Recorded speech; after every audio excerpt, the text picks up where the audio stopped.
Hello everyone, स्वागत है आप सभी का। देखो, हम पढ़ रहे हैं चैप्टर नंबर 9। चैप्टर का नाम था हमारा प्लानिंग एंड सस्टेनेबल डेवलपमेंट, यानी कि भारत के संदर्भ में नियोजन और सतत पोषणीय विकास। नियोजन और सतत पोषणीय विकास। हमारी पहली वीडियो में हमने सतत पोषणीय विकास के बारे में पढ़ लिया है। आज की जो वीडियो है इसमें हम नियोजन के बारे में पढ़ेंगे। नियोजन का मतलब क्या है? प्लानिंग करना। देश में जो भी काम होते हैं वो सारे के सारे प्लानिंग के साथ किए जाते हैं। आपको ये डेट याद रखनी है कि भारत का जो प्लानिंग कमीशन है वो कब बना। तो जब हम आज़ाद हुए, आज़ाद होते ही जैसे हमारी सरकार बनी थी पहली, उस समय पे ही हमने सबसे पहले प्लानिंग कमीशन बनाया। तो 1951 में प्लानिंग कमीशन बनाया गया। इसका काम क्या था प्लानिंग कमीशन का? ये देश की सारी योजनाओं की प्लानिंग करता था। ठीक है, हिंदी में बोलते हैं योजना आयोग। ठीक है, तो योजना बनाना, प्लान्स बनाना इसका काम था।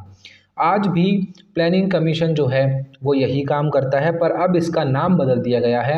आप ये डेट ध्यान रखना, 1 जनवरी 2015 को प्लानिंग कमीशन का नाम बदलकर नीति कमीशन कर दिया गया। प्लानिंग कमीशन जो है आज भी काम वही करता है कि देश की जो योजनाएं हैं उनको बनाता है। ठीक है, उनकी प्लानिंग करता है, पर इसका नाम बदल गया है। आप ध्यान रखना, मोदी गवर्नमेंट जब से आई है उसने इसका नाम प्लानिंग कमीशन से नीति कमीशन कर दिया। अब देखो, हमने सस्टेनेबल डेवलपमेंट तो पढ़ ली थी। अब हमें मेनली पहाड़ों में विकास कैसे किया गया और जो सूखा एरिया है हमारे यहाँ पे, जो डेजर्ट वाला एरिया है, वहाँ पे विकास कैसे किया गया उसके बारे में थोड़ा बहुत पढ़ना है। बिल्कुल सिंपल सा चैप्टर है, ज़्यादा बड़ा चैप्टर नहीं है। देखो, सबसे पहले शुरुआत करते हैं पहाड़ों से। पहाड़ों को सुधारने के लिए गवर्नमेंट ने एक कार्यक्रम चलाया जिसका नाम है पर्वतीय क्षेत्र विकास कार्यक्रम। जो इंडियन गवर्नमेंट ने 5th 5 ईयर प्लान चलाया था उसके अंदर इस प्रोग्राम को चलाया गया। ठीक है, इसमें कौन कौन सा एरिया मेन था? उत्तराखंड, मिकिर पहाड़ी, असम, वेस्ट बंगाल, तमिलनाडु में नीलगिरी। ठीक है, तो टोटल जितने भी पहाड़ी एरिया थे भारत में उनमें विकास करने की बात कही गई। तो टोटल इसमें 15 जिलों को शामिल किया गया। अब देखो, विकास के लिए क्या क्या बात कही गई थी वो आपको पता होनी चाहिए। देखो, सबसे पहला पॉइंट था इसमें कि अमीर हो चाहे गरीब हो, हर एक वर्ग को लाभ मिलना चाहिए। पहाड़ों में रहने वाले हर एक आदमी को इस योजना का लाभ मिलना चाहिए। दूसरा पॉइंट इसमें था कि जो स्थानीय संसाधन हैं उनका विकास करना है, हमें उनको डेवलप करना है।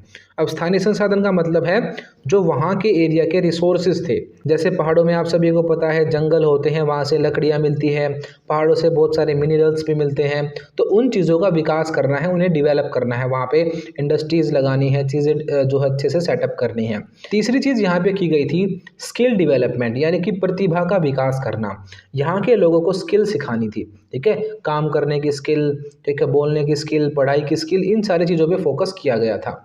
फोर्थ पॉइंट इसमें मेन ये था कि जो वो ज़िंदगी जीते हैं, बिल्कुल सिंपल लाइफ जीते हैं, सिर्फ अपना पेट भरने के लिए ज़िंदगी जीते हैं, उस चीज़ को चेंज करके उसे थोड़ा सा कैपिटलाइज करना होगा। ठीक है, उसे पूंजीवादी बनाना होगा, यानी कि कमर्शियल करना होगा। कि वो जो, जैसे अगर वो जंगलों से लकड़ी इकट्ठा करते हैं तो वो सिर्फ अपने लिए करते हैं, उसका वो यूज़ कर लेते हैं, पर इस लेवल पे उनको जागरूक करना होगा कि वो उस चीज़ को बेच के कुछ पैसा भी कमा सकें। ठीक है, ये भी इस कार्यक्रम में शामिल था। उसके अलावा यहाँ का जो व्यापार होता है पहाड़ी एरिया का, उसको बढ़ाया जाएगा, इस बात पे भी फोकस किया गया। जो बाज़ार हैं वहाँ के, उनको सुधारा गया। ठीक है, अच्छे से मार्केट वगैरह डेवलप की गई। उसके अलावा एक और सबसे मेन पॉइंट इसमें ये था कि जो यहाँ के नेचुरल रिसोर्सेज हैं उनका दोहन नहीं होगा। दोहन का मतलब होता है मिसयूज़। तो जितने भी नेचुरल रिसोर्सेज हैं उनका मिसयूज़ नहीं होगा, इस चीज़ पर भी बहुत फोकस किया गया। तो ये था हमारा पर्वतीय क्षेत्रीय विकास कार्यक्रम। इसको आप अच्छे से याद रखना। आपसे पूछ सकते हैं कि ये कब चलाया गया, ठीक है, और कहाँ पे चलाया गया। तो आप ये बताओगे उत्तराखंड में चलाया गया, मिकिर पहाड़ियों में, असम में, वेस्ट बंगाल के दार्जिलिंग वाला जो हिस्सा है वहाँ पे, तमिलनाडु में नीलगिरी वाला हिस्सा है वहाँ पे चलाया गया। और ये मेन कुछ बातें थी जो इसमें शामिल की गई। तो ये था पहला पहाड़ों में सुधार करने का कार्यक्रम। अब दूसरा देखो, दूसरा भी ऐसे ही बिल्कुल सिंपल सा है और कई बार आपके एग्जाम्स में पूछा भी गया है, तो आपको बस अच्छे से याद कर लेने हैं। दूसरा देखो, भरमौर नाम के एरिया में चलाया गया। अब भरमौर कहाँ पे है? हिमाचल में एक जगह है चंबा। ठीक है, तो हिमाचल में जो चंबा जिला है वहाँ की एक तहसील है भरमौर। तो हिमाचल प्रदेश में पड़ता है भरमौर। अब भरमौर में एक जनजातीय विकास कार्यक्रम चलाया गया। अब सभी को पता है जो पहाड़ी एरिया है वहाँ पे जंगल होते हैं, जंगल होंगे तो वहाँ के लोग ट्राइबल होंगे यानी जनजाति होंगे, उनकी जो लाइफस्टाइल है वो जंगलों पर ही डिपेंड है, हल्की फुल्की खेती करते हैं या फिर वो जो जंगली उत्पाद हैं फॉरेस्ट प्रोडक्ट्स हैं उन पर ही डिपेंड रहते हैं, पशुपालन वगैरह वो करते हैं। तो ऐसे ही उनकी लाइफ होती है। तो उनकी लाइफ को सुधारने के लिए एक कार्यक्रम चलाया गया जिसका नाम था जनजातीय विकास कार्यक्रम, ट्राइबल डेवलपमेंट प्रोग्राम। ये टाइम चल रहा है 1970s का, ठीक है। पूरा 70 के दशक में ये जनजातियों को सुधारने की बात की गई हिमाचल वाले एरिया में। तो 21 नवंबर 1975 से ये जो एरिया था भरमौर वाला, इसको जनजातीय एरिया घोषित कर दिया गया। यहाँ पे कौन कौन सी जनजाति है? यहाँ पे मेनली गद्दी जनजाति है। अब गद्दी जनजाति जो है वो भेड़ बकरी पालती है और इनकी जो भाषा है वो गद्दियाली है। तो इसी जनजाति को सुधारने के लिए गवर्नमेंट ने प्लान लागू किया था। 1970 में ये काम शुरू हो गया था और 1974 में एक योजना चलाई गई। इस योजना को आप अच्छे से याद रखना, इसका नाम है ITDP, integrated tribal development programme, ठीक है। यानी कि यहाँ के जो ट्राइबल लोग हैं उनको सुधारने के लिए।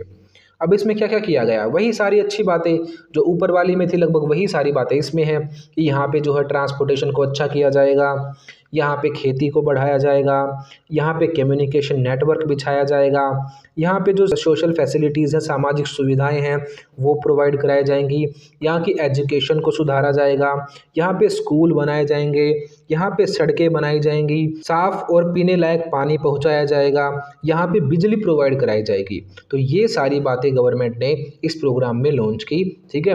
और इन चीज़ों को अच्छे से फॉलो भी किया गया। तो 2014 में भी आपसे पूछा गया है क्वेश्चन ये, ठीक है, और कई बार आपके एग्जाम्स में आया है। तो ये इंपॉर्टेंट क्वेश्चन बनता है आपका। आपसे पूछ लेते हैं कि ट्राइबल के लिए गवर्नमेंट ने क्या क्या किया, आपको फिर यही दोनों एग्जाम्पल देने हैं उसमें, ठीक है। ज़्यादा है ही नहीं इस चैप्टर में कुछ भी, तो इन्हीं को आपको अच्छे से पढ़ना है। तो दोनों के दोनों प्रोग्राम को आप अच्छे से पढ़ लेना। अब जो ये भरमौर वाली डेवलपमेंट चल रही थी, इसमें देखो 3 नदियाँ हैं यहाँ पे। आप सभी को पता है जो भी पहाड़ी गाँव होते हैं वो मेनली नदियों के किनारे होते हैं, क्योंकि नदियों से बहुत सारे रिसोर्सेज मिलते हैं। तो यहाँ पे मेनली 3 नदी बहती हैं। पहली है रावी नदी, दूसरी है तुंदहा नदी, तीसरी है कुगती नदी। इन तीनों नदियों के एरिया को ही भरमौर वाला एरिया बोला जाता है, ठीक है। तो जो ये प्लानिंग की गवर्नमेंट ने, इससे क्या हुआ, जो रावी नदी है उसके आसपास के गांव बहुत डेवलप हुए और तुंदहा और कुगती नदी जो हैं वो भी डेवलप हुए, पर वो रावी नदी के कंपैरिजन में थोड़े कम डेवलप हुए, ठीक है। तो आपको याद रखना कि कौन कौन सी नदियाँ यहाँ पे बहती है। अब इसके फ़ायदे आपको बहुत अच्छे से याद होने चाहिए, क्योंकि आपको 2 ही टॉपिक पढ़ने हैं पहाड़ों से। एक तो पहला पढ़ लिया हमने, अब ये दूसरा चल रहा है हमारा। तो इसमें आपको बस ये मेन बातें याद रखनी है। अब इसके फ़ायदे देख लो एक बार कि क्या क्या फ़ायदे इससे हुए। सबसे पहली बात, जो फीमेल एजुकेशन थी 1971 में वो 1.8% थी यहाँ पे, और अगर उसको इस प्लानिंग के लागू होने के कुछ सालों बाद आप देखोगे 2001 में जब इसे काउंट किया गया तो ये 42.83% हो गई, ठीक है। 42.83% हो गई। कितनी बड़ी अचीवमेंट है ये, ठीक है, कि जो फीमेल एजुकेशन थी वो बड़ी है इस प्लान की वजह से।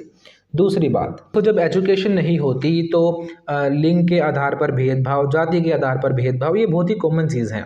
तो इससे क्या हुआ, इस प्रोग्राम से जो लिंग असमानता थी, यानी कि जो जेंडर डिस्क्रिमिनेशन था, पुरुषों को ऊंचा माना जाता था, महिलाओं को नीचा माना जाता था, वो चीज़ें कम हुई, बहुत बड़े लेवल पे कम हुई, ठीक है। तो ये इसकी दूसरी अचीवमेंट है।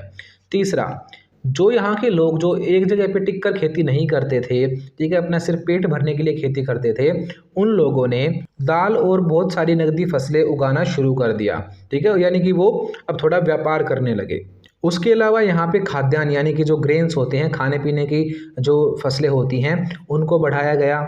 और जो पशुपालन लोग करते थे यानी कि एनिमल रियरिंग जो लोग करते थे, वो चीज़ भी बहुत बड़े लेवल पे बढ़ी आगे चल के, ठीक है। तो बहुत तगड़ा प्रोडक्शन यहाँ पे होने लगा। उसके बाद यहाँ पे बहुत सारे बाल विवाह होते थे, यानी कि चाइल्ड मैरिजेस होती थी, छोटे छोटे बच्चों की शादी हो जाती थी। तो उस चीज़ में भी कमी आई। और सबसे मेन बात, एजुकेशन जो है वो बहुत अच्छी हो गई जो पहले बिल्कुल बिल्कुल भी एजुकेशन रेट नहीं थी वो बहुत ज़्यादा बढ़ गई और जो एजुकेशन का लेवल था वो सुधर गया। बहुत सारे स्कूल बने, बहुत सारे सुधार हुए। तो ये सारे लाभ हुए इस कार्यक्रम के, इनको आप अच्छे से याद रखना। आपसे पहले भी एग्जाम में क्वेश्चन पूछा गया है और बहुत ही सिंपल ये टॉपिक भी है। तो पहाड़ों में जो जो डेवलपमेंट की गई वो हमने पढ़ ली है, ठीक है। अब हमारी सिर्फ एक वीडियो बची है इस चैप्टर से, बड़ा छोटा चैप्टर था ये। तो उस वीडियो में हम ये पढ़ेंगे कि जो सूखा एरिया था भारत में, जो राजस्थान की पश्चिमी साइड है, वहाँ पे कैसे विकास किया गया, ठीक है। तो उसको हम अगली वीडियो में कवर करेंगे। ये वाली वीडियो हमारी यहीं पे ख़त्म होती है। अगर आपको वीडियो अच्छी लगी है तो वीडियो को लाइक कर दो, चैनल को सब्सक्राइब कर लो और सब्सक्राइब करने के साथ ही जो बेल आइकॉन होता है उसे भी ज़रूर प्रेस करना, क्योंकि उसी से आपके पास नोटिफिकेशंस आएंगे।